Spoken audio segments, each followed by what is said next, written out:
The Freshman. Marlon Brando. Marlon Brando, after the peak of his career, stars as Carmine Sabatini against an excellent Matthew Broderick as Clark Kellogg, like the cereal, they remark in the movie. Very good comedy. It's not a parody. It's not like Vampire Suck, noted on a few days ago, which takes shots at vampire movies, Twilight and the like, especially Twilight, or Meet the Spartans, which targets 300 and its ridiculous stunts in that. No, but it does refer to The Godfather.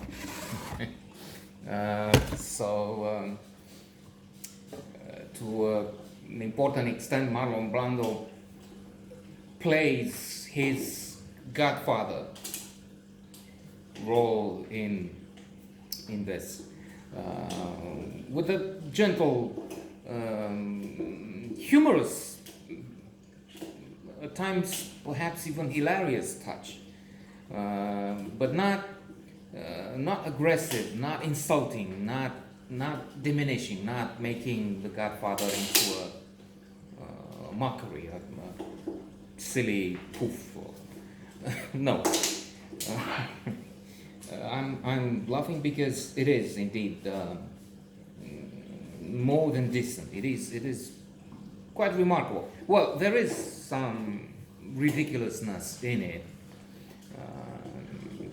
The chase for the Komodo dragon in a mall, that was too long and preposterous to a degree for this peculiar viewer. Then the notion of eating nearly extinct animals, indeed, if the animal is really extinct, I mean, they're eating the monsters, eating the last one, they have to pay in excess of $1 million. So that's part of the plot.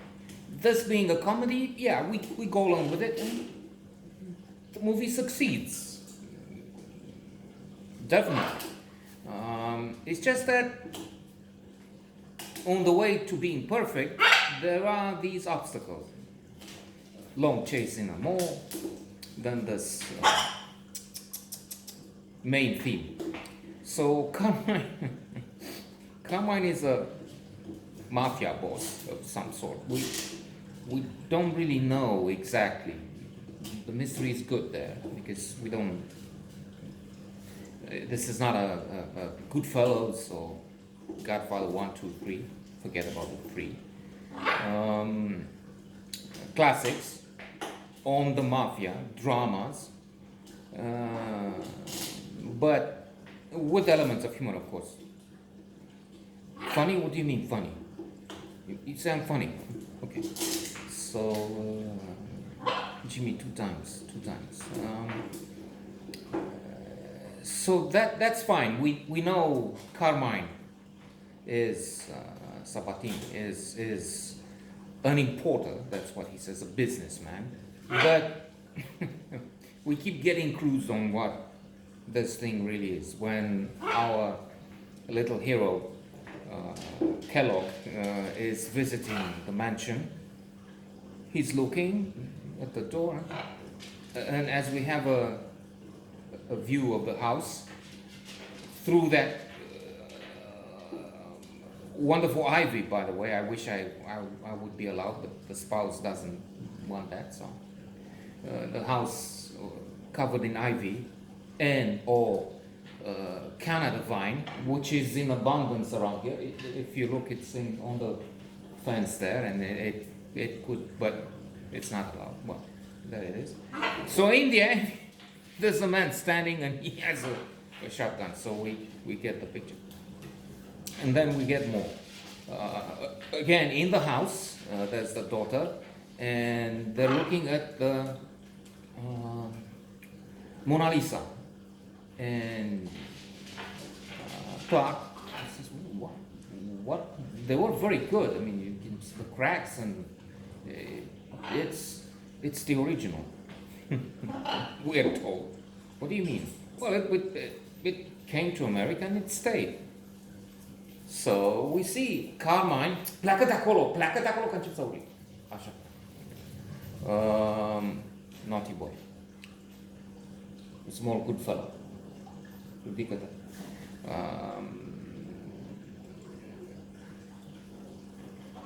We then see what Clark is supposed to do. So, with a friend, he is taking a Komodo dragon to a place where we have Maximilian Schell, by the way, an icon. Alas, he has a rather silly role here. He's the cook, the specialist who's killing and preparing with mint sauce or something. Master. The animals that are very rare and rich, super rich idiots pay for the privilege to get some of this precious, soon to be gone forever from the world as dear animals.